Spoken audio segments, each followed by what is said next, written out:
శివాయ గురవే నమః. శ్రీమాత్రే నమః. శివాయ గురవే నమః. శ్రీమాత్రే నమః.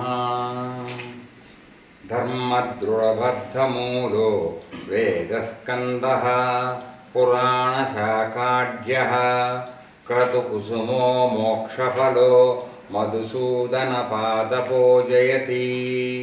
ధర్మద్రుడబద్ధమూలో వేదస్కందః పురాణశాఖాఢ్యః క్రతుకుసుమో మోక్షఫలో మధుసూదనపాదపూజయతి.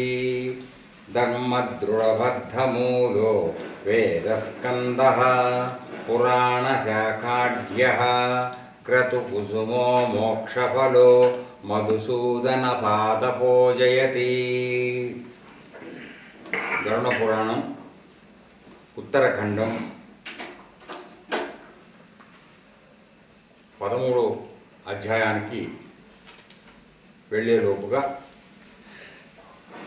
మొట్టమొదటిగా కిందటిసారి చూసినటువంటి 12వ అధ్యాయంలో ఉన్నటువంటి విశేషాలు ఒకసారి సంక్షిప్తంగా మనం వివరించుకున్న తర్వాత ఈరోజు చూసేటువంటి 13వ అధ్యాయంలోకి ప్రయాణం చేద్దాం. గరుడు శ్రీహరిని ఈ 12వ అధ్యాయంలో వ్యక్తి మరణించిన తరువాత 11వ రోజున చేయవలసినటువంటి వృషోత్సర్జన విధి ఏ విధంగా చేయాలి అని చెప్పి గరుడు మళ్ళీ అడిగిన తర్వాత శ్రీహరి ఆ వివరాలని అతనికి మరొకసారి వివరించడం జరిగింది. దానిలో చెప్పినటువంటి వివరాలు సూక్ష్మంగా ఏమిటంటే, ఒక వయసు వచ్చినటువంటి కోడని 4 లేగ దూడలతో కలిపి వ్యక్తి జరిగిపోయినటువంటి 11వ రోజున ఈ విశ్వసర్జన కార్యక్రమానికి వాటిని శుభ్రంగా స్నానాధికారం ముగించిన తరువాత అలంకారములు చేసి దాని యొక్క శరీరం మీద త్రిశూలము, శంకుచక్రములు వగైరా బొమ్మలు కుంకంతో చిత్రించిన తరువాత బ్రాహ్మణుల విషయంలో విసర్జన చేయడానికి కాళ్ళు తోక తెల్లగా ఉండి మిగతా శరీరం పింగళ వర్ణంలో ఉన్నటువంటి కోడిని, అలాగే రాజుల విషయంలో ఎర్రగా ఉండేటువంటి కోడిని, తరువాత వైశ్యుల విషయంలో పచ్చగా ఉండేటువంటి కోడిని, శూద్రుల విషయంలో నల్లటి రంగులో ఉండేటువంటి కోడిని ఎన్నిక చేసుకొని ఈ వృషోత్సర్జన కార్యక్రమానికి దాన్ని చక్రాంకితాలు వీపు మీద ముద్రించి దాన్ని విడిచిపెట్టే కార్యక్రమం చేయాలని చెప్పబడింది. ఈ విధంగా చేయడం వలన ఈ జీవి ఎవరైతే ఉన్నారో యాతనా శరీరం ధరించినటువంటి జీవి దాని యొక్క తోకని పట్టుకుని ఈ వైతరణి నదిని అత్యంత సులభంగా అతను దాటగలుగుతాడని ఒక విశ్వాసాన్ని ఇక్కడ మనకి రుజువు చేస్తూ చెప్పడం జరిగింది. దాని తరువాత ఇంకొక విషయం చెప్పినటువంటి విషయం ఏమిటంటే, శయ్యాదానం కూడా చెయ్యాలని చెప్పబడింది.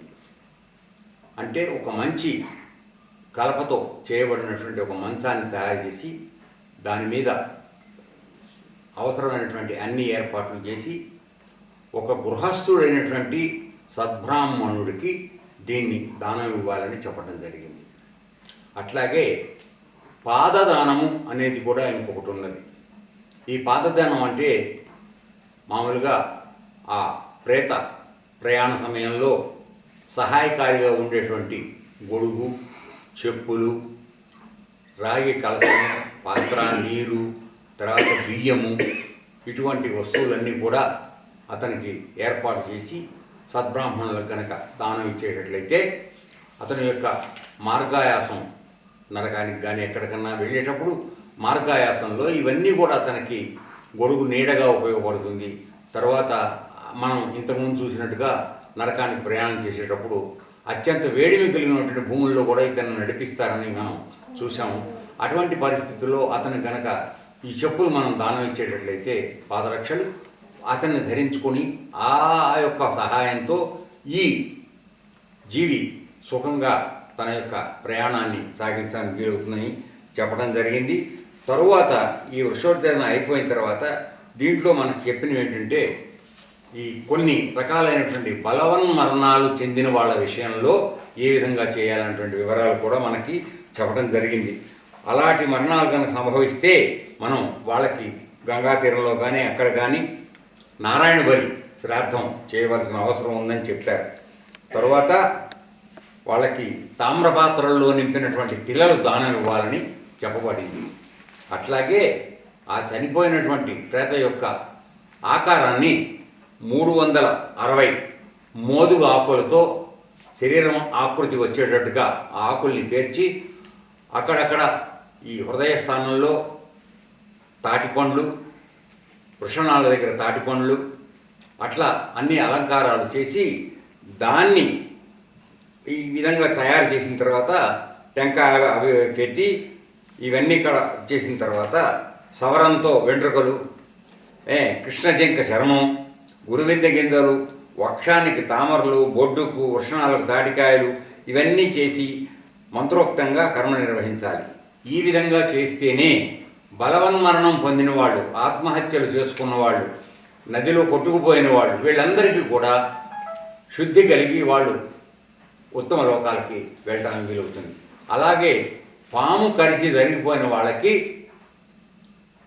ప్రతి శుద్ధ పంచమి, బహుళ పంచమిలో కూడా నెలలో 2 సార్లు పాము యొక్క ఈ బియ్య పిండితో పాము యొక్క బొమ్మని వేసి దాని పడిక దగ్గర తెల్లటి జిల్లేడు పూలు అవన్నీ పెట్టి శాంతించి వాడిని చనిపోయిన వాడు కాటుతో జరిగిపోయిన వాడిని రక్షించమని చెప్పి నాగదేవతను ప్రార్థించడం చేయాలని కూడా మనకు చెప్పడం జరిగింది. ఈ వివరాలన్నీ మనం ఆ విధంగా చూచాం. తర్వాత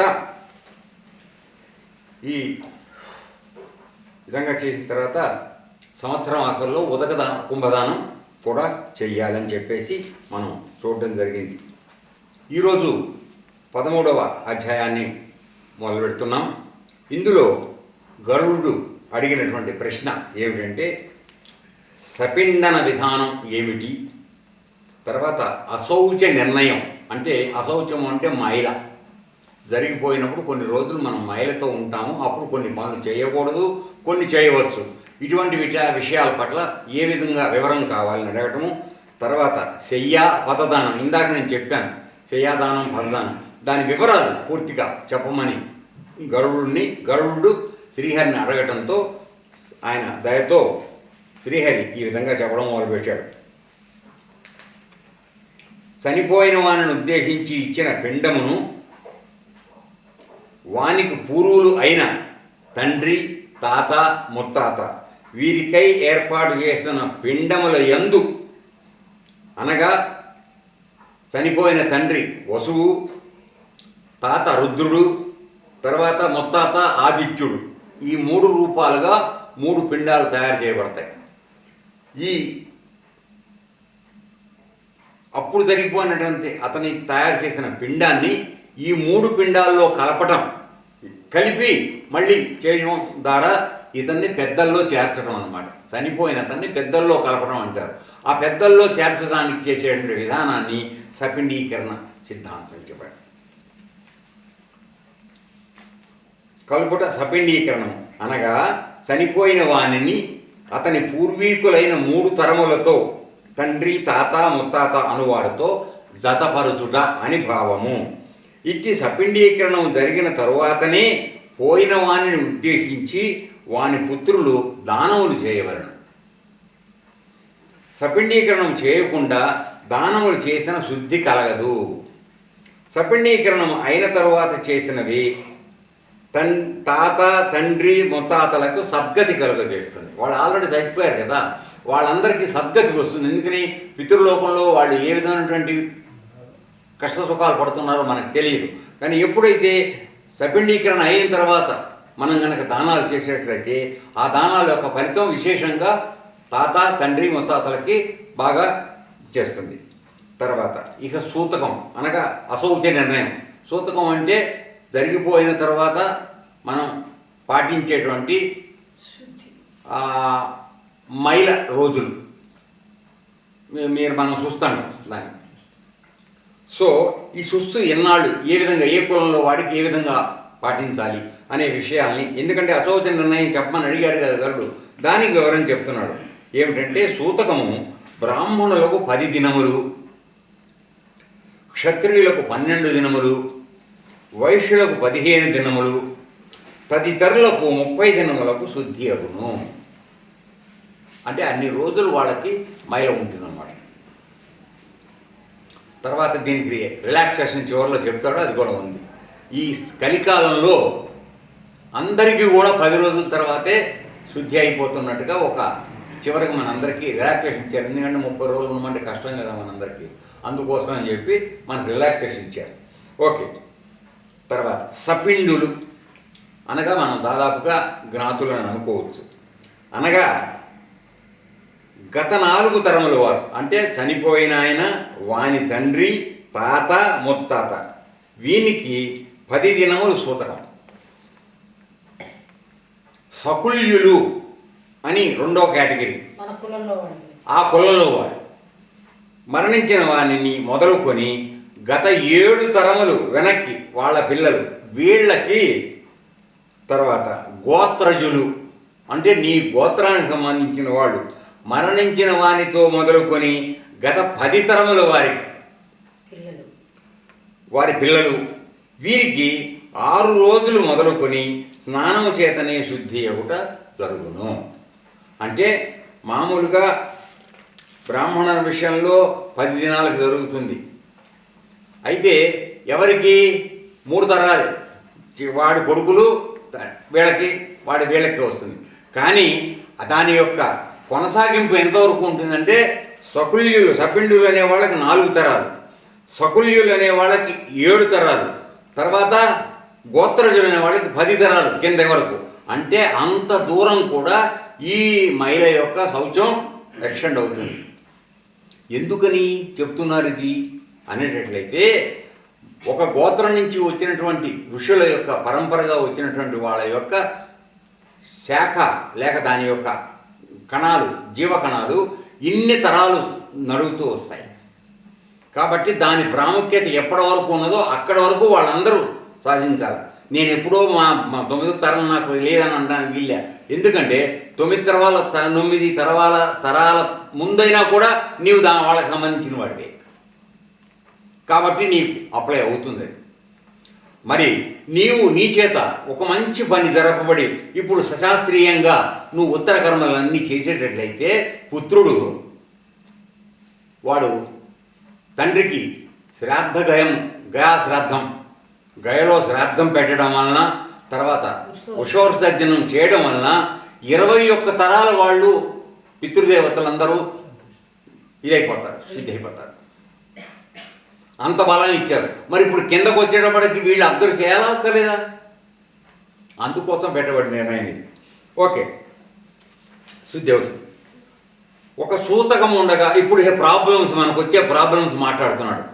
ఒక సూతకం ఉండగా అంటే మనకు 10 రోజులు 15 రోజులు మనకేదో ఉంది, దానిలో ఉన్నాం. మరొక సూతకం అశౌచం లేక మైల కలిగినచో అక్కడ ఏం చేయాలి మనం అంటే, మొదటి అశౌచ దినములు 6 దినముల లోపున అయినచో, అంటే నువ్వు ఒక సూతకంలో ఉన్నావు, 5 రోజులు అయింది, ఇంకో ఆయన కూడా పైకి వెళ్ళాడు 6 రోజుల లోపల. మా వాసుకుడు మొన్న చాలా చేశాడు.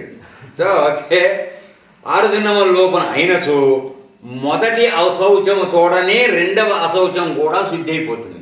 అంటే ఇప్పుడు 6 రోజుల లోపల 5వ రోజునే ఒక ఆయన రెండో ఆయన జరిగిపోయాడు అనుకో, రెండో ఆయన కూడా మొదట ఆయనకి 11 రోజులు ఎప్పుడైందో అప్పుడు వాడికి అయిపోతుంది. వీడికి మళ్ళీ 11 రోజులు ఎక్స్టెండ్ అవ్వదు, 5 రోజుల తర్వాత జరిగిపోయినా. అర్థమవుతుందా? సో అట్లాగే అట్లా కాక మొదటి అశౌచము 6 దినములు దాటిన పిదప ఏర్పడినట్లయితే రెండవ అశౌచం వచ్చినచో రెండవ అశౌచం పూర్తి అగునాడే శుద్ధి అవుతుంది. అంటే మొదట చనిపోయిన వాడికి 6 రోజులు ప్లస్ 11 రోజులు 17 రోజులు పెడుతుంది. వీడు ఆగాల్సిందే, శుద్ధి కాదు వాడికి. అదే 6 రోజుల లోపు వస్తే రెండో వాడికి ఎప్పుడైపోతుందో మొదటి వాడికి ఎప్పుడైపోతుందో వాడికి కూడా అయిపోతుంది, రెండో వాడికి కూడా. కానీ 6 రోజులు దాటిన తర్వాత రెండోది వచ్చే చావు మన రెండో వాడికి ఎప్పుడవుతుందో అప్పుడు మొదటి వాడికి అవుతుంది. ఓకే, సపెండీకరణ కూడా ఇలాగే చేయాలి. ఇప్పుడు మళ్ళీ ఈ లెక్కేసుకున్న దాంట్లో 11వ రోజు ఎప్పుడు వస్తుందో అప్పుడు సపెండీకరణ చేయాలి. ఇకపోతే పిల్లలు, మగపిల్లలు దంతము రాని వయస్సున మరణించినచో ఇంకా వాడికి దండాలు రావు. జ్ఞాతులకు స్నానముతో శుద్ధి అవుతుంది. జ్ఞాతులు అంటే ఆ పాలేవాడు 3 సంవత్సరాల లోపు వయస్సులో మరణించిన 1 దినం శౌచం మైల ఉంటుంది, 1 దినం. తర్వాత 8 సంవత్సరాల లోపు వయసులో ఉపనయనం కాకుండా మరణించినచో 3 రాత్రులు శౌచం, అశౌచం. తర్వాత 8 సంవత్సరాలకి మామూలుగా లెక్క ప్రకారం పిల్లవాడికి ఉపనయనం చేయాలి. 7.5 సంవత్సరాలకి తల్లి గర్భం నుంచి లెక్కేసుకుంటే 5వ నెల నుంచి వాడు 8 సంవత్సరాలు వచ్చేలోపు ఉపనయనం జరగాలి. కాబట్టి 8 సంవత్సరాలు దాటితే వాడికి ఉపనయనం అయినట్టుగా లెక్క. కాబట్టి అందువలన ఆ వయసు దాటి మరణించినచో 10 రోజులు దశదినము అశౌచము పాటించవలెను. ఆడపిల్లలు పుట్టు వెంట్రుకలు తీయి లోపున మరణించినచో జ్ఞాతులకు స్నానముతో శుద్ధి, ఆ తరువాత అయినచో 1 దినం జరిగిపోవడం. నిశ్చితార్థమైన తరువాత మరణించినచో పితృభర్తృ వంశముల వారికి 3 దినాలు. అంటే తల్లిదండ్రుల వైపు భర్త వైపు ఇద్దరు కూడా 3 రోజులు పాటించాలి అశౌచం. అదే వివాహమైన తర్వాత అయినచో కేవలం భర్తృవంశం వారికి మాత్రమే దశదిన అశౌచం. ఎందుకంటే ఈవిడ ఈ కుటుంబానికి వచ్చేసింది, గోత్రాదులన్నీ మారిపోయినాయి, కళ్యాణం అయిపోయింది, కన్యాదానం జరిగిపోయింది. కాబట్టి ఆమె ఈ ఇంటి పిల్ల అయిపోయింది కనుక ఈ ఇంట్లో మనిషిగానే 10 రోజులు మహిళ. అమ్మగారి వంశం వాళ్ళకి ఏం లేదు. తర్వాత గర్భస్రావం 6 నెలలలోపు గర్భస్రావం అయినచో, గర్భస్రావము ఏ నెలలో అయినదో అన్ని దినములు. సపోజ్ 4వ నెలలో అయిందనుకో 4 రోజులు అశౌచం. తల్లికి అశౌచం, కేవలం తల్లికి మాత్రమే, ఇంకెవరికి లేదు. తర్వాత అట్లుగాక 6 మాసముల తర్వాత గర్భస్రావమైనచో సంపూర్ణ అశౌచము కలుగును. అంటే 10 రోజులు ఈవిడ ఉండాలి. ఎందుకు చెప్పారన్నమాట? జీవుడు లోపలికి వచ్చి ప్రవేశించాడు. 6 నెలలు నిండితేపటికి 7వ నెలలో జీవుడు వచ్చి ఆవిడ కడుపులో చేరాడు.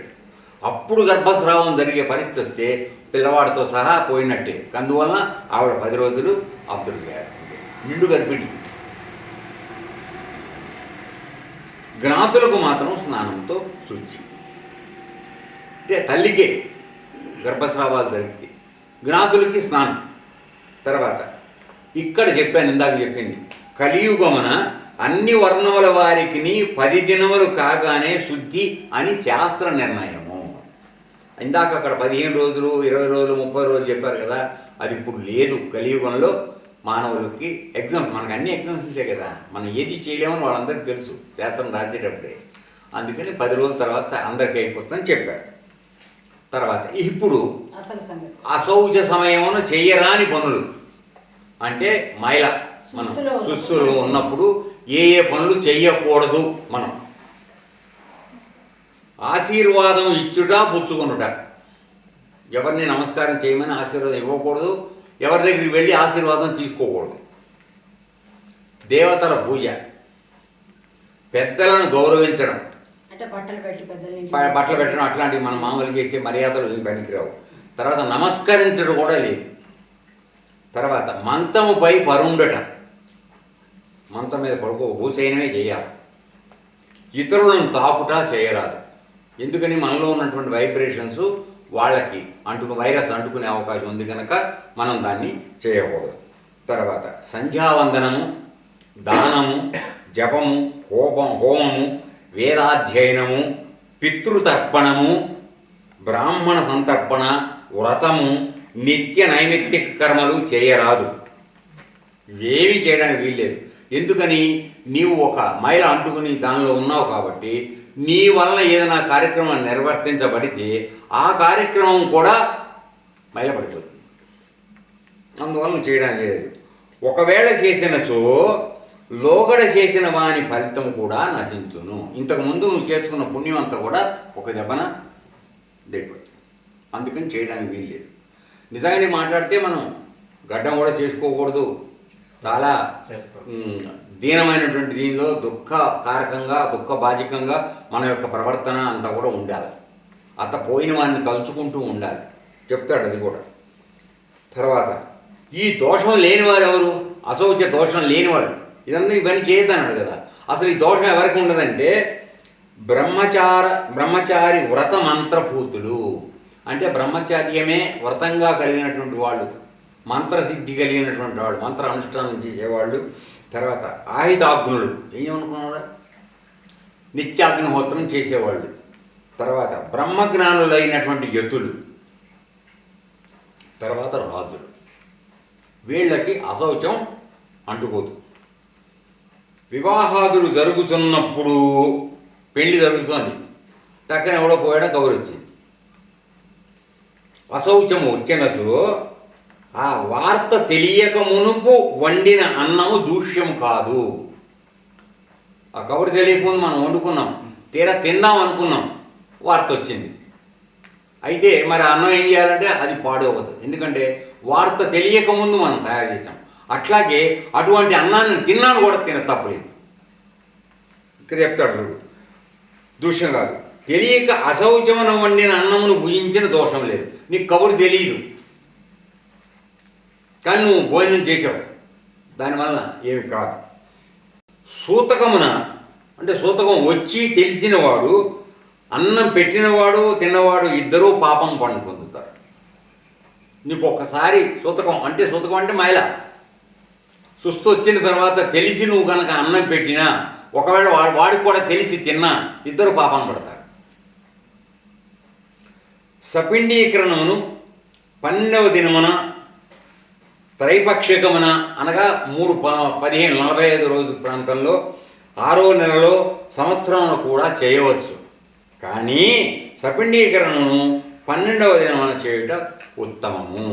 ఎందుకంటే నువ్వు ఈ సపిండీకరణ చేయకపోతే దానాలు వగైరాలు చేయడానికి వీల్లేదు, అవి వాడికి చేరవు.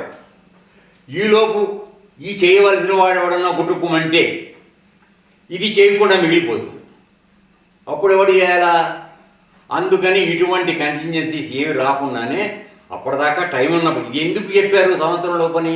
నీకు ఈ 12 రోజులు చేయడానికి కుదరలా, 45 రోజుల్లో చేయడం కుదరలా, అప్పటికి సంవత్సరం వరకు వాడికి టైం పెట్టారు ఈ సబండీకరణ చేసుకోవడానికి. ఎందుకోసమని అంటే వీడు పితృలోకానికి చేరేలోపు ప్రయాణంలో ఉండగా ఎప్పుడు చేసినా ఇది వాడికి చేరుతుంది అన్న ఉద్దేశం. అంటే రిలాక్సేషన్ ఇచ్చారనమాట మనకు వీలు కాని వాడు చేయడానికి. అంతేగాని నార్మల్గా మనం ఇది 12వ రోజునే చేయడం అత్యంత అవసరం. కావున సపిండీకరణమును శాస్త్రోక్తముగా సపిండీకరణం చేసి పెక్కు దానములు చేసి గ్రహములను, వినాయకుణ్ణి, సరస్వతీదేవిని అర్చింపవలను. తరువాత బ్రాహ్మణులు జలమును, క్షత్రియులు ఆయుధమును, వైశ్యులు ప్రతోదమును, శూద్రులు దండమును స్పృశించి పరిశుద్ధులవుతారు. అంటే వీళ్ళు దాన్ని ఈ అంతా కార్యక్రమం అంతా అయిపోయిన తర్వాత వారు నీళ్లు ముట్టుకుంటే సరిపోతుంది. అలాగే క్షత్రుడైతే ఆయుధం, శుద్ధి. ఇది మరి ప్రతోదం అంటే ఏమన్నా చదివామా? ప్రతోదం అంటే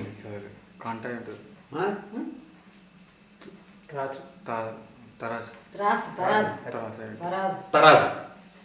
శూద్రులు దండం. దండం అంటే వాడు మామూలుగా పలుగు అట్లాంటివి ఏవో ఉంటాయి కదా, అవి వాడు ముట్టుకుంటే దండం అంటే కర్ర. తర్వాత శయ్యాదానము చేసిన తర్వాత పదదానం కూడా చేయవలను. ఇందాక మన శరీరదానం గురించి వస్తుంది. పదము అనగా గొడుగు, పాదరక్షలు, వస్త్రములు, ఉంగరము, కమండలము, కండలువు అన్నాడు. కమండలము, ఆసనం, పంచపాత్ర, కొందరు పైన చెప్పిన వానికి దండము, రాగిశంబు, అమాన్నము అనగా బియ్యం, భోజనము, అర్ఘ్యము, యజ్ఞోపవీతమును కలిపి పదమని చెప్పుదురు. ఈ వస్తువులను 13 ఇవ్వాలి. పదదానం అంటే శయ్యాదానం వలన జీవి సర్వసుఖమును అందుదురని పెద్దల మాట. యమమార్గమును ప్రయాణించు వారికి పదదానము మిక్కిలి ఉపయోగించును. గొడుగును ఇచ్చుట వలన యమమార్గమును ప్రయాణించు ప్రేత జీవికి ఎండ వలన బాధ ఉండదు. గొడుగు నీడ వానిని అతట భయంకరమగు ఎండ నుండి రక్షించును. పాదరక్షలు వీనినిచ్చుట వలన ముళ్ళు వగైరాలు గల యమలోక మార్గమున ప్రేత జీవులు అశ్యమును ఎక్కి సుఖముగా ప్రయాణం చేయుదురు. వస్త్రమునిచ్చుట వలన యమలోకమున సంచరించు వారికి చలిగాలి, వేడి మున్నగును వారి వలన బాధ కలగదు. ముద్రిక, ఉంగరం, దీనినిచ్చుట వలన క్రూరులు, భయంకరులు అయినటువంటి యమదూతలు పీడింపరు. అంటే బహుశా ఉంగరం వాళ్ళు తీసుకుంటారేమో. దీపం కూడా ఇస్తారు. దీపం కూడా ఇస్తారు. కమండలం, దీనిని ఇచ్చుట వలన యమలోకమున ప్రయాణించు వారికి దప్పిక కలిగినచో ఈ పాత్రలోని జలమును ఉపయోగించును. చనిపోయిన వారిని ఉద్దేశించి ఇచ్చిన తామ్రపాత్ర, రాగి చెంబు దానము 1000 చలివేంద్రములు పెట్టిన పుణ్యాన్నిచ్చును. ఆసన భోజనములు ప్రేతజీవికి యమలోక మార్గమున ఆసన భోజనములను కలిగించును. ప్రతి మాసికమునందు జలకుంభము ఇయ్యవలెను. అధిక క్షయమాసములు గమనించి శాస్త్రానుకూలముగా ఆచరింపవలను. తీర్థ శ్రాద్ధము, గయా శ్రాద్ధము, గజఛాయా శ్రాద్ధము, యుగాది శ్రాద్ధము సంవత్సర మధ్యమున అనగా సంవత్సరీకములకు ముందుగా చేయరాదు. అంటే సంవత్సరికాలు అయిపోయిన తర్వాతనే గయలో కూడా శ్రాద్ధం పెట్టాలి. ఎందుకని వాడు ఒకసారి పితృలోకానికి చేరిన తర్వాత కానీ నువ్వు చేయడానికి లేదు. ఎందుకని నువ్వు గయలో శ్రాద్ధం పెట్టినప్పుడు కేవలం నీ తండ్రికి పెట్టట్లా, వానితో పాటు 3 వెళ్తున్నారు, వాళ్ళకు కూడా అందాలి. కాబట్టి సంవత్సరికాలు అయ్యి తండ్రి వెళ్ళి పితృలోకంలో కలిసిన తర్వాత పితృదేవతలతో అప్పుడు మనం శ్రాద్ధం పెట్టాలి. తల్లికి పెట్టింది ఓకే, తండ్రికి మళ్ళీ వెళ్ళి పెట్టాలి. అది తర్వాత సంవత్సరికముల తర్వాత వీనిని చేయవచ్చును. గయా శ్రాద్ధము పితృదేవతలకు మిక్కిలి ఇష్టమైనది. సంవత్సరీకముల తరువాత నిత్య ఆబ్దికములనే కాక పైన చెప్పిన వాన్ని ఆచరించుట ఉత్తమము. గరుడా, నీకు మరింతగా స్పష్టమగుటచే మరల వివరించును వినుము. ఇంకా నీకు బాగా అర్థమైందో లేదో, అందుకని నేను మళ్ళీ చెప్తాను వినమని. తర్వాత మైల పాటించే విధానం. ఇంతకు ముందు చెప్పబడినట్లుగా మృతి చెందిన వారికి 10 రోజుల పాటు చేసే కర్మ వల్ల పిండ శరీరం ఏర్పడుతుంది. ఇంతకుముందు మనం చూసాం, ఒక్కొక్క రోజు కర్త పెట్టేటువంటి పిండ ప్రదానంతో వాడి శరీర నిర్మాణం జరుగుతుంది. 10 రోజులు అయ్యేటప్పటికి పూర్తిగా హస్త ప్రమాణంలో పిండ శరీరం ఏర్పడుతుంది. ఆ విధంగా చేయటం మానడానికి వీల్లేదు, అది ఏర్పడుతుంది. కనుక 10 రోజుల కర్మను తప్పకుండా చెయ్యాలి. అలా చెయ్యకపోతే మృతి చెందినవాడు శరీరధారి కాకుండా పోతాడు.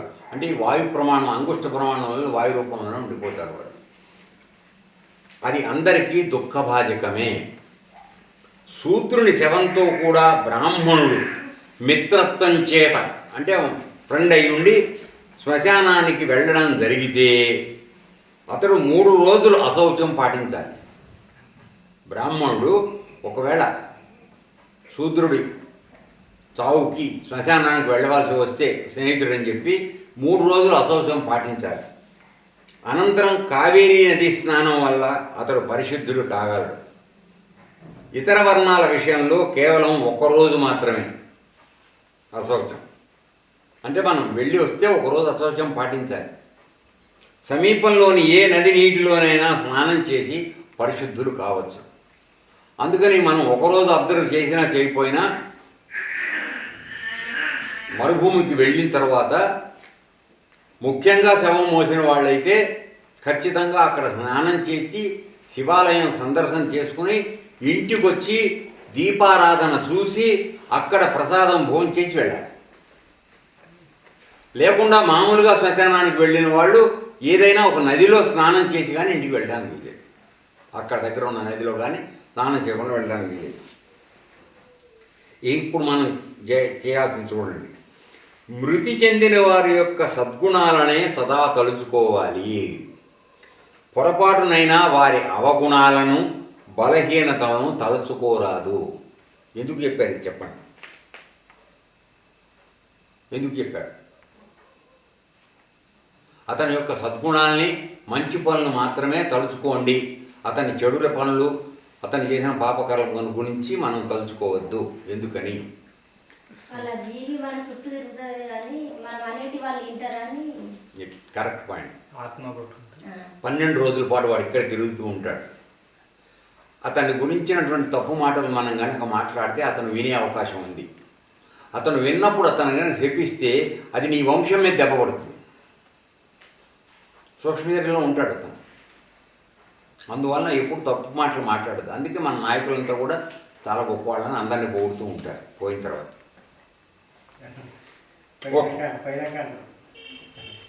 అట్లాగే మృతునికి కర్మ చేయువారు దూది పరుపులపై శయనించరాదు.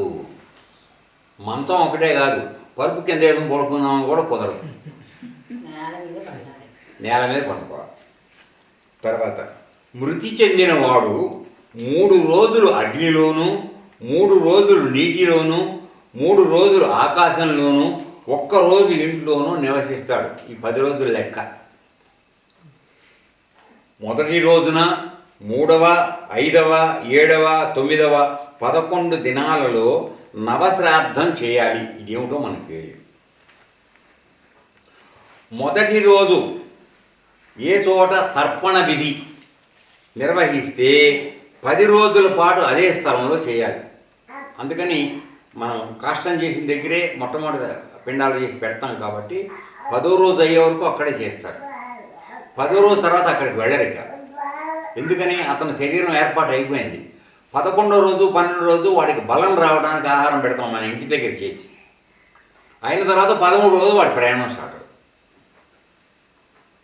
వాడికి మళ్ళీ మార్గాయాసం కలగకుండా 11వ రోజు ఉషోత్సర్జనం చేయడం, సపిండీకరణ ఇవన్నీ చేసి వాడిని పెద్దల్లో కలిపి దానాలు ఇచ్చి వాడి గొడుగు చెప్పులు ఇవన్నీ ఇచ్చి పంపిస్తే వాడి ప్రయాణం 13వ రోజు నుంచి జరిగే ప్రయాణం కాస్త విశ్రాంతిగా ఎక్కువ కష్టం లేకుండా కలిగేటట్టుగా చేయడానికి ఇవన్నీ ఉపకరణాలుగా ఉపయోగపడతాడు అనేది చెప్పబడుతుంది. అది 10 రోజుల పాటు అదే స్థలంలో చేయాలి. బ్రాహ్మణ, క్షత్రియ, వైశ్య, శూద్ర జాతులలో ఏ జాతికి ఎన్నెన్ని రోజులు అశౌచం ఉందో అన్ని రోజులు పిండతర్పణాలు చేయాలి.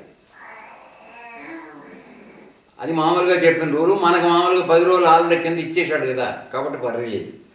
ఏ తిథి యందు మృతి చెందితే నెల తర్వాత తిరిగి అదే తిథిలో మాసికం చెయ్యాలి. 11వ రోజున భక్ష్యాలతో కూడిన అన్నం వండి 4 సందులలో వేసి స్నానం చేయాలి. 4 సందులు అంటే కూడలి. ఇక్కడ ఇంతకుముందు తర్వాత వచ్చిందేమో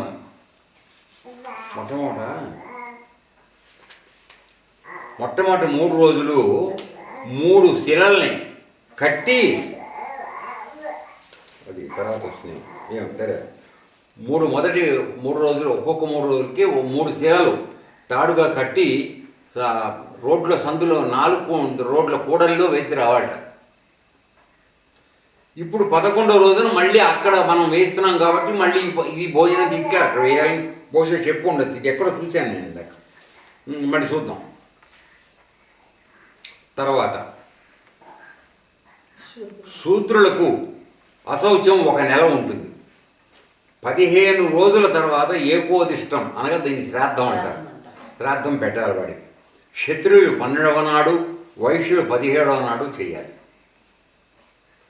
దూరదేశాల్లో తమ దాయాది మరణ వార్తం ఏ వర్ణం వారు విన్నప్పటికీ, అంటే మన పాలుడు దేశాల్లో సరిపోయాడు. 3 నెలల లోపుగా అయితే 3 రోజులు, 6 నెలల లోపు అయితే 1.5 రోజు, ఏడాది లోపు అయితే 1 రోజు, ఏడాది దాటిన తర్వాత 1 స్నానంతో అశౌచం తీరిపోతుంది.